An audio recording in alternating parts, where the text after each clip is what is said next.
when the playing group get annoyed at the ones that are not doing the work, that's where your most power comes from. Because if you're a teammate and then you say, hey, come on, man, like, what are you up to? Like, you're not doing all that's so much more powerful than me ever saying it. So if that happens from within the group, that will normally make them make a shift and then they attach on. If they definitely don't do that, the team will push them out.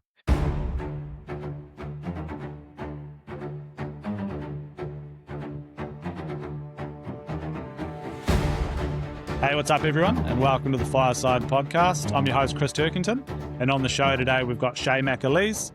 Before we jump into it, though, I just want to give a good shout out to our mates at Dark Horse Coffee. Thanks very much for supporting us, as always. Shea is a 4-time Olympian, and he's also a high-performance coach, amongst many other things. He's had an outstanding hockey career spanning over a decade and a half and some. So, Shea, really cool to have you on the show, man. Yeah, thanks for having me, Chris. Looking forward to it. Yeah, nice. Let's cut into it. So, a decade and a half plus at the highest level, multiple Olympics. You've dealt with pressure in all types of situations, really, really high stakes situations. What have you noticed about yourself when the pressure hits? What have you learned along the way? Yeah, look, it's probably a few pronged approach to answer that one, because I think it evolves as you spend more time in the game and you figure things out yourself. So when I first started playing for New Zealand, everything was based on raw intensity. So I didn't really feel pressure when I first started, and probably had an amazing sort of first 20 games, to be fair. Like, things were going like really well. I'm like, oh, feel like I've been doing this forever. And then all of a sudden you start actually going, there's more to it. You've got to think about your nutrition. You've got to think about the tactical game, the technical game. And the more you actually get coached and then the opposition start figuring you out, it actually gets really, really difficult. So there's a massive performance slump that comes into that. So sort of the dip, the performance dip, and particularly in hockey, because we're probably our club hockey and association-based sport here in New Zealand for hockey is quite low in terms of the level. When you get up to New Zealand, there's a big gap. And then so you start figuring yourself out in the international scene. And then I started going, whoop, and then just fell off a cliff. So probably about 6 months after I started playing, I fell off a cliff and then was actually really struggled to get back up from there. So I would have spent probably 18 months of sort of yo-yoing in the team, sort of in, out. And that's when you really figure out if you've got the mental capacity and you can actually cope with pressure to get yourself through the other side. And trust me, at times I thought I was not cut out for it. But I think the biggest thing with pressure is not trying to go at it alone. But the more that you can have people in your corner to support you, or the more that you can open up, and particularly for us Kiwi men, we're not so good at opening up, but the more that you can, and actually just kind of expose yourself to it's okay to feel pressure. And then from then on, you start to actually get into an environment where you actually are embracing it. So, but I'd say probably about 2.5 years into my career, I was just embracing pressure, and pressure was something I walked towards, not let it overcome me. And pressure it starts to become a product of your preparation. So if you are really prepared, your technical game sound, your nutrition's good, all that kind of stuff is good, and you've done all the work before you step over the white line, you're just doing a replication of all the work that came before it. So once I got into that mindset, I kind of never really felt pressure anymore. And I'm talking sort of 15 years of my career, I didn't feel pressure. Like, I'd step up and take a penalty in a high crunch game, or we're playing in a quarterfinal at Olympics. I didn't feel pressure. You feel nerves because the game means something to you, which is different to pressure. But I kind of didn't feel pressure anymore. And that's something I'm really trying to instill in my athletes now that I'm coaching, is that pressure is a product of your environment and your preparation before performance. Yeah. And do you think that's why you didn't feel pressure in those situations? Because you were confident, hey, man, I've done the reps a lot before this moment, and now it's just a matter of trusting that work and letting your body take over type deal? Yeah, totally. When you're in a sports or high performance environment, you get the ability to get markers and measures of how that preparation is actually working. Your strength testing, your speed testing, your physical fitness testing, and if the actual preparation is taking effect. And then when you're going, shit, I'm really fit, I'm really fast, I'm really strong, my body's in a really good position, I'm putting in all the work I need to do, both individually and collectively on the ground, I've done all the work. And then it's just a matter of, can you perform consistently enough on the pitch when it matters? Yeah, and that's exactly how you build belief as well. You've just stacked those little wins over time. It's really clear in black and white that you're moving forward. You can demonstrate that to yourself, and you Yeah. have all that proof, and then you just step up to the spot and Yeah. do what you've done a million times. Yeah, yeah. So I always, when I was performing, I had sort of three little key things I always try to do is the WIN acronym, which I'm sure you've probably heard of. What's important now? What's important next? So I can't control what's happened in the past, but I can concentrate on the present to affect the outcome of the future, right? So that was kind of how I stacked a few little things around not thinking about like a mistake that I might have made. We always talk about a goldfish memory, like how long is a goldfish memory? That 10 seconds. So then I try to figure out what the shortest memory of an animal alive was, and it was a bee. It's like less than a second, so try to be a bee instead of a goldfish. But it just means that you don't think about those errors that you do make. And I think if you're watching any sport on TV now, you can see if a player has made an error and they are digging a hole and they can't get out of it, because they're so orientated on what's happened in the past, they forget to stay in the now to affect what happens into the future. And the athletes that can perform, both men and women, are the ones that can do that. They're the ones that are going to have the long career, the good career. They probably reach the heights that they want to do because they can cope with what they've been through on the ground, because it's those key moments that people will struggle with to get out of it. And then the last one, I always had a piece of tape just on my wrist here, and just with a few key things that would just ground me. And they would change over life, like I always had, like at the start, probably had a love heart with hockey, so love of the game. And then obviously as I got a bit older and I had children and a wife, then it would be love of family. Like I'm so lucky to be doing the sport that I'm doing because my family allows me to do it. So anytime that things were going wrong and I would feel like I'd actually think about the past, I'd look at that and it would ground me straight away into the present. And that was a really good trigger for me to get back on and just think about the performance in front of me. That's so good. And I was talking with Mark Zimmerman a little while ago. You may have heard of him, pretty squared away mental skills coach, a lot in the rugby world. And what Yeah. you were talking about there, they had pre-arranged with the team he was working with exactly how long they'd dwell on a mistake for, and they'd broken it down with the film and stuff. And he was like, I think 0.3 of a second, they said, cool, we'll give ourselves 0.3 of a second to have a little pity party, and then we flush it and move on. So that's exactly what you're talking about there. Yeah, yeah. There's another good one. I'm lucky enough that I've had a bit of work with in rugby as well. I sat down with Kerry Evans, if you know Kerry Evans. It was with Redhead, Bluehead? Redhead, Bluehead. Obviously amazing book. Performance Under Pressure, I think it is. And he was the mental skills coach of the All Blacks recently. And he spoke to me about conviction over confidence. So too many times athletes are chasing confident. I need to be confident to feel good. So the way he put it into context for me, and hopefully I get this right, but he said, so you've got a surgeon, he's about to perform life-saving surgery on someone. If he's done all the preparation and he goes to pick up the scalpel, he's got conviction around what he's going to do. He's going to do everything he needs to do, and then he's going to save a life. If he picks up the scalpel and he's chasing confidence to do it, then he's going to start shaking his hand, and then things are going to go a little bit awry. And that's something I'm really trying to deal with and talk to athletes as well, is that you need to chase conviction over confident, because if you go, I need to be confident to play well, it's a false facade and you're gonna fail. Yeah. It's fleeting. And as soon as something goes wrong, you've lost your confidence. So you're going to play like shit. So, it sort of can compound on each other. So I thought that was a really good way to put it. So, like it's the same if you're in the cockpit of a plane, like I've got conviction over what I've done because I've done all the preparation, then you're just going to, as you normally do, you're going to sail off. And then if you're chasing confidence to be in the plane, you're going to start shaking away and things are going to go wrong. Big time. There's that reminds me of a story. I can't remember exactly who the airline was, but essentially as they were coming in for their finals, about to touch down, I think they had a wind shear. So the pilot had to quickly, touch and go essentially to do it safely. And then one of the passengers at the end was just like, holy shit, that was impressive. He made like such an instinctual decision. And he actually went up to the pilot afterwards. He was like, how did you decide to do that? Like you had so little time to react. He said, I've done that 10,000 times in practice. Like my body just took over. Yeah. So quite similar, I think, to what you're saying there. Yeah, totally. Yeah. And then I'm quite keen to know, Shea, so you've seen a lot of players, you've been a player yourself for a very long time, and you spoke about those players that can't keep themselves in the moment. They start getting down, ruminating on past mistakes or dwelling on those types of things. What does that look like as a coach when you're looking at one of your players? What does that look like when you know they're struggling to stay in the moment?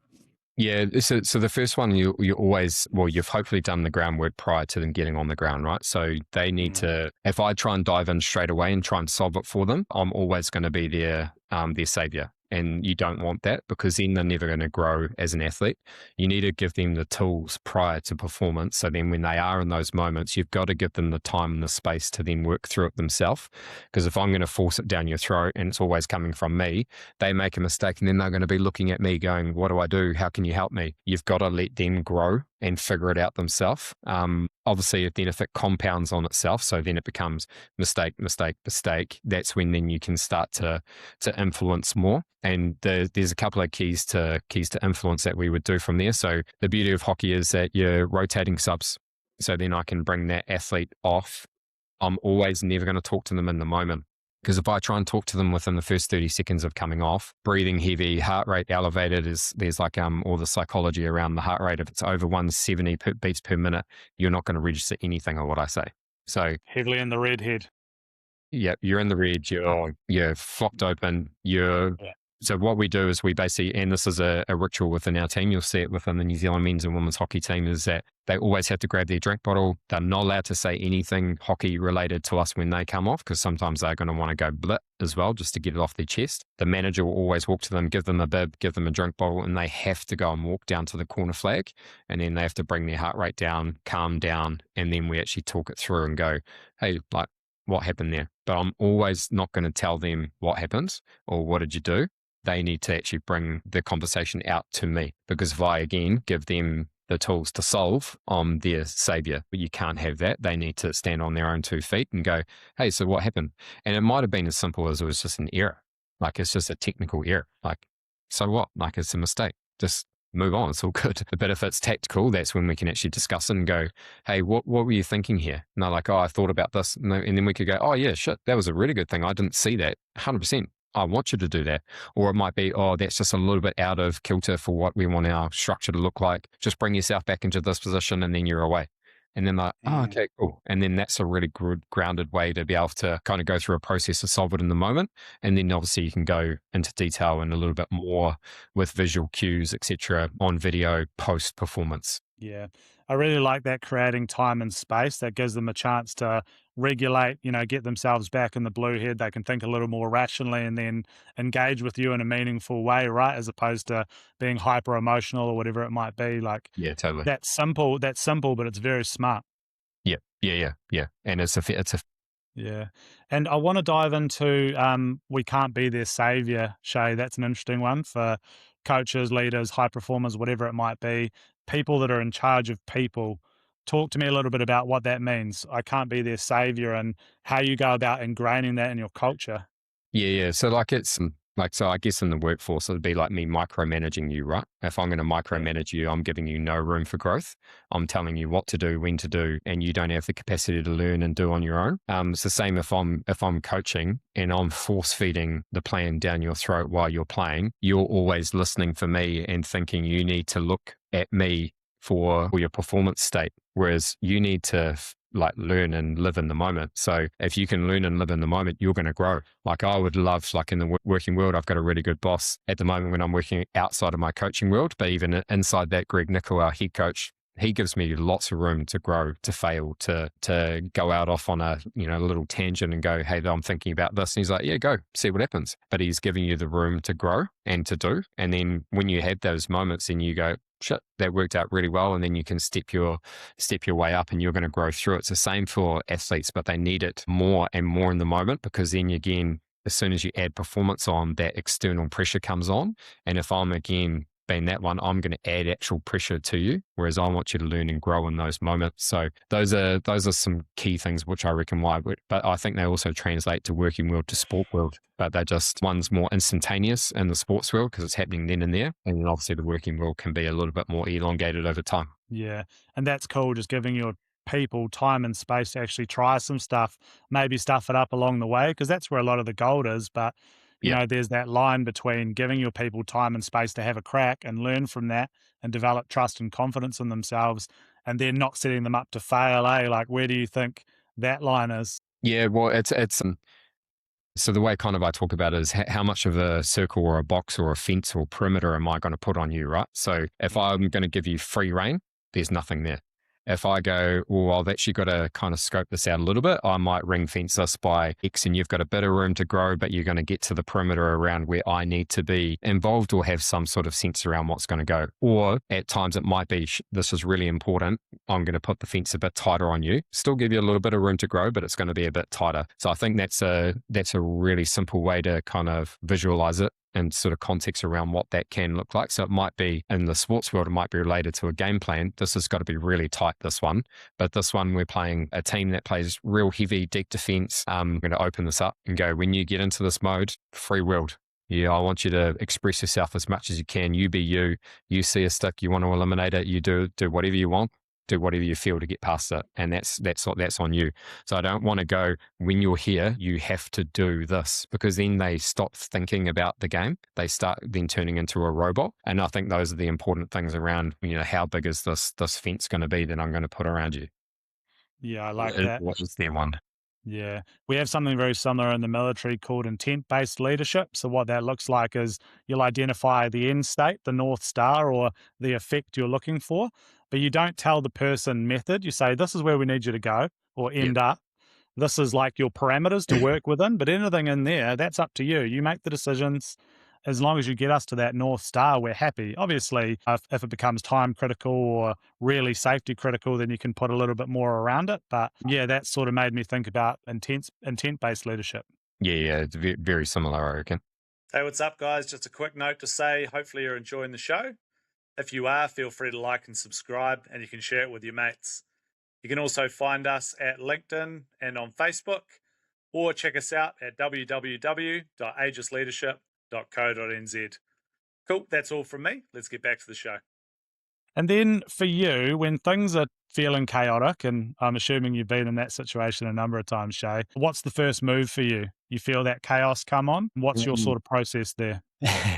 Well, to be fair, I don't really feel chaos. It's yeah. You're going to have to talk to me about that, eh? That's very interesting. Yeah, you've probably spoken to my wife, so you understand our family can appear chaos, 3 little kids and whatnot, but like I'm very calm. In general, like I can get frustrated at certain things. You can get frustrated at your kids, you can get frustrated at people and things like that, but there's no chaos that's geared around that. So it's probably been more a space in the learn skill. I'm very planned and organized and things, but where you probably had people talking about me, I would say maybe 6-8 years ago, I was in the black and the white. So black and the white, and any time I shifted into the grey, maybe I'd feel a little bit of outer kilter or a little bit chaotic and stuff, but I still operate black and white, but I can deviate into this mode where it doesn't actually affect me. It is what it is, right? And I think kids have been able to push me into that grade because I don't know what they're thinking. I don't know what they're doing. I've got twins that are 3 years old and they're all over the place, but you just got to embrace it. Like me and Jamie were driving out to her sister's house, had all 3 kids in the car. They're just absolutely going off and there's loud music playing and she's just like can't handle it. Whereas I'm just like, oh yeah, it's all good, like zoned out. It is what it is. I can't control it for now.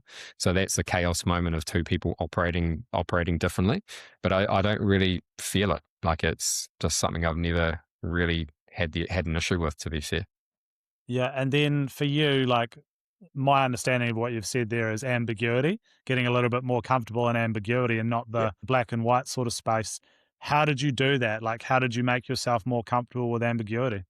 Was it an intentional thing, or is it kind of just happened over time? No, not intentional. I think it was like if you go back to your North Star comment that you made before, like there's been so many times over the last probably 10 years that we've had a North Star and we've never been able to reach it. So then you're kind of going, well, there is ambiguity the whole way through. Like if you're not hitting those markers, then are you failing? I'm not failing. I'm still doing all that I can. Like I talked around you about preparation and all those kind of things around performance. But so that's just shifted the dial for me. So I'm not getting all the way there at times. But when I do get there, I think it's also something really important to celebrate, because I think most people, when they do achieve things, they also then just quickly move on to the next one. Whereas I'm really big on celebrating the key the key wins and key milestones along the way, and they can be North Star really short or North Star really long. And the longer they are and the more pushed out they are, the better that they are. Like if we've got a North Star of trying to go into the win the World Cup, are we going to get there? Maybe, but we're definitely going to try to. So we're going to be living in ambiguity the whole way through, right? So we got to celebrate all our micro wins the whole way through that. So then it's not something that the guys are only thinking about the end product. They've got to think about the small wins all the way through to reach that sort of end goal. But I think it's definitely something that's taught me through a long career in sport, both as an athlete and a coach, that I've been able to operate in that space a lot more. Yeah, that's cool. I think as well, that's a really good indication of a North Star as it is. It's such a stretch goal that you're like, will we reach it? Maybe not. But if you strive for that absolute excellence, you're still going to land in a pretty good place, even if you miss, eh? Oh, totally. Well, but the thing is as well, like we're heading to the World Cup with 16, there's 16 teams, right? These 16 teams chasing the same thing. So only one of us are going to win it, and we're 100% going there to win it. And we've got a team that is capable of doing it. It's just a matter of, are we going to perform on the day? Is our preparation going to be a byproduct of our performance? All those little things that can get in the way. Like when we were, I'm going to deviate off topic here, but it will circle its way Go for back. it, man. No, it fits my MO beautifully. When we were in Paris, we had such a good team leading into 2024 Paris Olympics. A team that we tracked really well. We won a pre-tournament in Gniezno, Poland. We won a tournament called the Nations Cup. Everything was trending well. High performance team, some quality individuals across all layers of the ground. We got in there 3 days before game one. Team got hit with COVID. First case of COVID ever since COVID happened in a New Zealand Olympic or a Commonwealth team. So got hit by COVID. 5 days later, so leading into game two, we had 14 cases of COVID in our group. We got isolated from the rest of the Olympic team, so the rest of the New Zealand team. So it felt like being back in Tokyo. So we couldn't see anyone, isolated to our room. We were literally room, hotel, and it's a horrible thing to go through. Like you just living in isolation. The Olympic Village is good, but it's also hard. Like it's a challenging environment to be in. And particularly if you're isolated, it's even harder. So there was that. And then we had one of our players, Hugo Ingles, he broke his arm, managed to kind of carry on playing, but wasn't the player that he was meant to be. We had Simon Child, one of the best strikers New Zealand's ever had. He broke his leg, got a ball straight under the knee, broke his leg in game 3. And then we had a partial meniscus tear, and then another one basically got hit by shoulder across his knee. So we lost 4 players. So we had our second goalkeeper, our reserve goalkeeper, kitted up in field kit at the Olympic Games playing in our last game. So, and you can't control that, right? Like we had COVID, we had all these injuries that are, and like unknown injuries that just happened from knocks. It's like different if you had 3 hamstring tears in exactly the same spot. You're kind of then going, well, what have we been doing to lead to that? But then this was something that we were not in control of. So as much as we went to there to hit this height, we failed, right? Because we couldn't even get close to it because there were things that got in our way that made our performance struggle. Yeah. And I've got to know, how did you deal with that? And how did you not let your team's morale go off a cliff, to use your own language?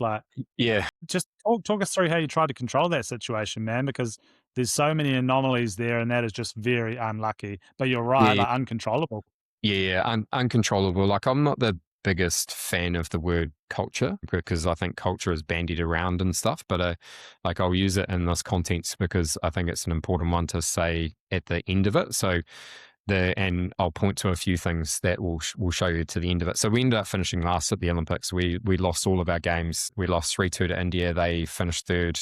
Belgium, who were the reigning champions, we lost them in the last couple of minutes. Like every game was close, right? But we just couldn't get over the line with all the stuff that was happening to us on the way through. So it wasn't like we were performing shit. We were still doing okay, but we obviously would have loved to have done a lot better. But the reason why things still were okay is that we handled every situation as it came. We talked to all the group, we got the leadership group in, all those kind of like key markers that you would do. But the number one reason why I can say that we were still really united as a group is because the day after we finished, we had 8 days left in the Olympic Village, and there wasn't one day that went by that the group were not together. And that shows you the strength of a team. And that for No me one is was trying to escape, eh? that to me is, like, again, the word, but that to me is true culture. When a team is at its worst, and trust me, we're at its worst. We just finished last in Olympic Games, but they can stay united and together regardless of what had happened in those performance markers, and they stayed together throughout. And it was amazing to be a part of. Like, yeah, we went a couple of nights where you have a few beers as a group and stuff, but you start actually seeing the joy of what people were still doing. And there was a lot of joyous moments that we still needed to think about, those little micro wins I was talking about. We're at Olympic Games, some people's first one that they'd ever been to, some really awesome performances still by individuals, and some obviously game times that we did have. And you still got to celebrate those. And so those are the cool things that we're able to still do throughout that time. That's so cool. And then, in your opinion, what are those ingredients to a team that performs well as a collective and a team that deals with pressure well? Like, what types of things are you trying to instill, or what types of things did you experience as a player? Yeah, so number one thing would be transparency. Like, I think from top down, bottom up. If you're not transparent, you're going to have cracks that will appear pretty quickly. So if we've got issues with players, or players have got issues with us, you've got to be transparent. You've got to also always, like an answer, probably a thrown around term, but always have an open door. But we're decentralized, so players all over so we say open phone. When a player calls you, you pick up, and then we will call the athletes, we'll WhatsApp the athletes. We have connection meetings every second week on a Wednesday night. So last night, 8:00, we're always connecting, just giving the players the opportunity to share what's happened in the last week and what they've been going through. Try to have our regular one-on-one connections and things like that, just to keep the environment as open as possible. And I think those are the important pieces to help. And then the other one is as athletes, they want more. So the more I can lean into you in terms of giving you supportive feedback, the better you're going to want to buy into me, because again, going back to the start, I'm not going to force feed the feedback down you. I want you to come and chase it, but also for us to work through it together. So it's not me saying you need to do X, Y, Z. It's what do you need to do to be better. So we've recently selected a side, and our first comment on a call to someone say that's not selected, what do you think the gaps are, or what do you think that's missing from your performance right now are the reasons why you didn't get picked. If their comments don't align to our thoughts, there's been a massive gap from what we've done to the athlete. And I would say 99.9% of the time when we're having those conversations, they very heavily align with each other. Their comments align to what our comments would be. We might add a little bit of icing on the top, just in terms of some little technical cues or some little things that they can go away and do. But generally, the athletes will lead those conversations. And I think that's where, like, coach-led, player-driven type scenario is a really good performance metric for a group that is going to be successful. And trust me, we're not always going to get it right. And I think that's a big thing for coaches, is also to own it, like to say, I got that wrong. When you can be open and transparent about that to the playing group, they go, okay, cool. I'm going to go to bat for this guy, or we're going to go to bat together. Yeah, that's cool. It sounds like you guys are quite big on doing what you say. So saying, hey, it's an open door policy, or I'm always available, and making sure you do that. Because I think a lot of people, they'll say the right things with a cup of coffee in their hand, but then they don't follow through on any of it, because words are easy. So you're making sure that you actually do what you say you're going to do, which is going to build a high amount of trust. And then you're making your players feel heard, valued, understood, that they matter. Yeah. And that helps them buy into your team, basically. Is that kind of what you're saying there? Yeah, massively. And we've got a really strong leadership group as well. So a leadership group will, like, they'll dig in as well. And when players step out of line within the wider group, they can step in as well. At times, they'll ask us to lean in.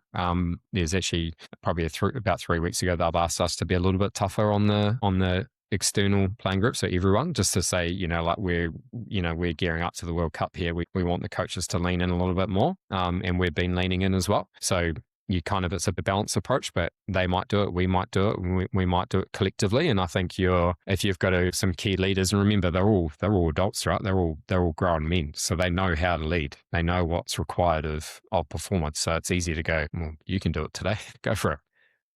How do you guys make sure that you follow through, that you have integrity, you follow through on the commitments that you make?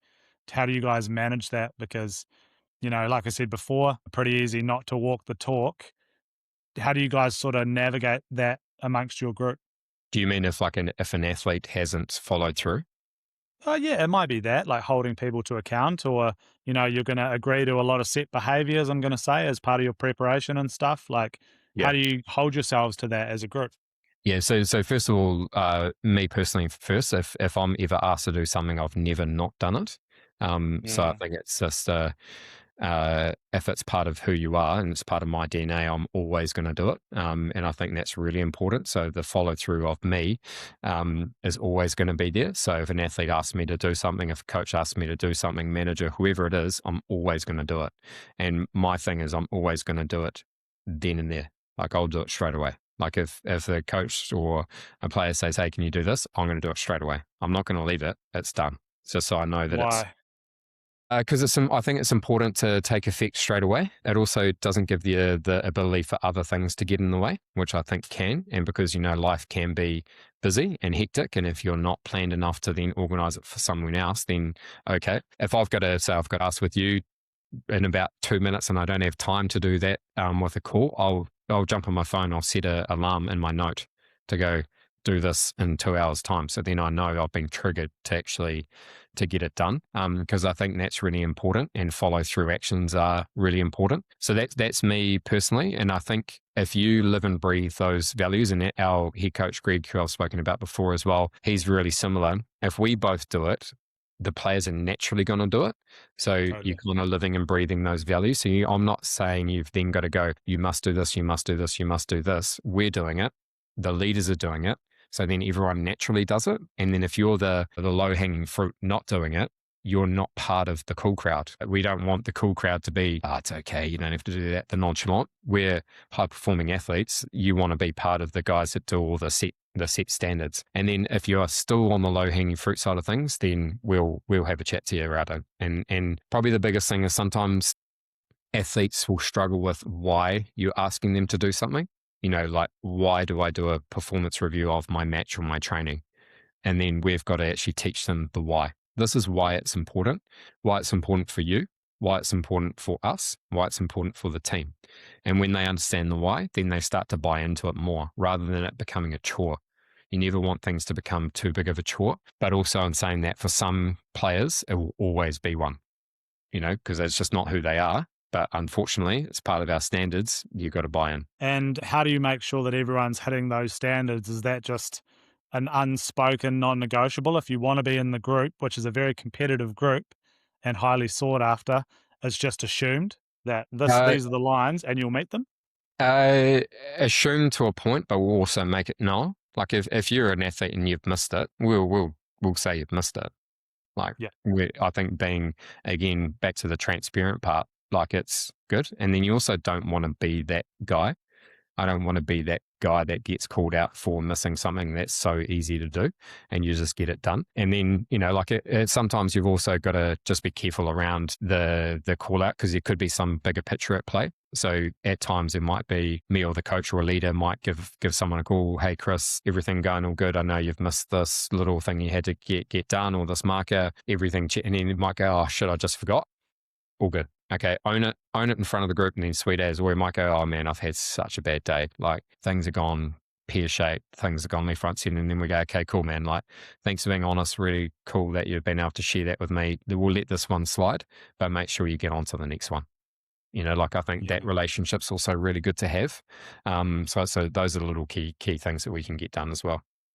Yeah, I really like that. And what you were saying there about you and your coaching staff as the leaders of that group, you make sure you're doing the stuff you're talking about, because we've all been there. You say all the right things, but then we're walking hypocrites and we don't back any of it up with action. And people, our words to a certain degree are important, but our people, our players, they're looking at our patterns over time, to see, hey, is this person consistent and are they congruent? Are the Yeah. things they're saying lining up with what they're doing? And I think that is rare from what I've seen, but I think it's incredibly important. Like I've probably already said it, we can say all of the right things, but if we're not backing that up with credible action over time, we run the risk of becoming walking hypocrites. Oh yeah, totally. Like it's and you probably talked to Jamie about this one as well. But people always want feedback, and then you give it, and then they're like, I didn't want to hear that. Like, well, that was awful. I don't like that. You've got to kind of get into, particularly in performance spaces, you've got to get into a mindset, all feedback's good feedback. I might not want to have heard it, but it's actually good for me to hear it, because otherwise I don't know. I don't know what I don't know, right? Like it's a cliche saying, but it's so important. Got a comment from one of the playing group, because it's just easy. Like I work from home and I've got WhatsApp on my computer, so I might fire a check-in message with a lot of the guys saying, da da da da da da. And he had the courage to say to me, "You WhatsApp too much. You need to jump on the phone, and like you need to actually give us a call and make it more personal." And then at Amazing. that, I was like, "Oh shit!" Like that, stings a bit, because I'm like trying to make sure I'm like really connecting and trying to cover off 30 odd athletes, and it's a lot less time consuming than calling. But then when you actually sit back and reflect, you go, "That's such a valuable comment to make." Because the personal connection that you can have, even though it's through a phone call, is so much more meeting than sending obviously something that someone's going to read. And then the other one as well is that the written word is, I don't know the tone that you're sending it through with, right? So might have meant the right context of it, but you might be having a bad day on the other end and read it completely wrong compared to me then giving you a phone call. So having an environment where players and stuff are courageous enough to say that to you, I think that's incredibly valuable. Yeah. And also, as well, different strokes for different folks. Like some people respond to the carrot, some people respond to the stick, some need a cuddle, some need a kick up the ass. Like Yeah. that's humans. You can't broad brush folks. You got to get quite targeted to what they respond to. Yeah, oh yeah, totally. Yeah, and we've got a few that don't respond to either. Yeah. Okay. Good You're challenge. still got to figure out which way they can swing. So as you say, everyone is very different, and you've got to work within their means to help keeping them grow. Yeah. One other thing that I was thinking about when you were talking about standards, and you articulate it very clearly, but it kind of just happens, is obviously spoken with and worked with a lot of special forces people and those types of things. And that was one question I asked. I think it was James Jensen, who was a commander in the SAS in Australia for a long time. And I asked him, like, how did you put yourself through all that shit? Like, the selection to get in is incredibly brutal. I think that's pretty well known. And the types of things these guys are going and doing is just brutal. Yeah, And I was like, how did you get through all of that and, always maintain that high standard and stuff? He's just like, I just didn't want to let my mates down. He didn't want to be the guy that was the liability, and that was the difference between, in that case, life or death, or on the yeah, hockey field being that weak link that's going to let the whole collective down. And it didn't even really need to be said. Like the performance was so high simply because people didn't want to let their mates down. Are you seeing a bit of that in your team as well? yeah. Like it would be the low hanging fruit comment, right? Like if your standards are so good and they're just part of your DNA, you're talking about 95% of them, then they're all doing all the right things, and you've only got 5% that are down at the bottom, then they are the ones that need to come up to your group. Or there's two things that will probably happen. One, they might be new to the group, so you've actually got to give them the tools to understand how to then attach to that 95%. And that's part of us doing our work, like onboarding them in, giving them an understanding of the why do we need to do this. If they're someone that's been in the environment for a long time and they're still in that low hanging fruit stuff, they're probably just going to fall away naturally, right? So probably three things will happen. One, they'll lose interest because it's just not who they are. They don't want to do all the extra work, and then they'll just fall off. That can happen. That's where you kind of get talent without the grit, and they just fall away. And that happens a lot in all sport. Then you get the ones where the playing group will push back on it because they get annoyed. They're all doing and this one's the most powerful one. When the playing group get annoyed at the ones that are not doing the work, that's where your most power comes from. Because if you're a leader or a teammate and then you say, "Hey, come on, man, like, what are you up to? Like, you're not doing all that's so much more powerful than me ever saying it." So if that happens from within the group, that will normally make them make a shift and then they attach on. If they definitely don't do that, the team will push them out. Like that will happen. And then obviously the third one is when the coaches will push on them a bit. So probably back to your carrot and the stick is, what does the push look like? And again, every individual is very different. Yeah. And I'm going to bet, just based off our short chat here, there's a lot more you want to achieve in whatever domain that is. if you can boil all that down to a couple of key takeaways that somebody listening to this could implement, or something you wish you could do differently, or something that sticks out as a real key learning along the way, what would you say to those people, Shea, that are tuning into this? There's not one thing I would do differently. I think too many people look at the past and think that they should have done something different.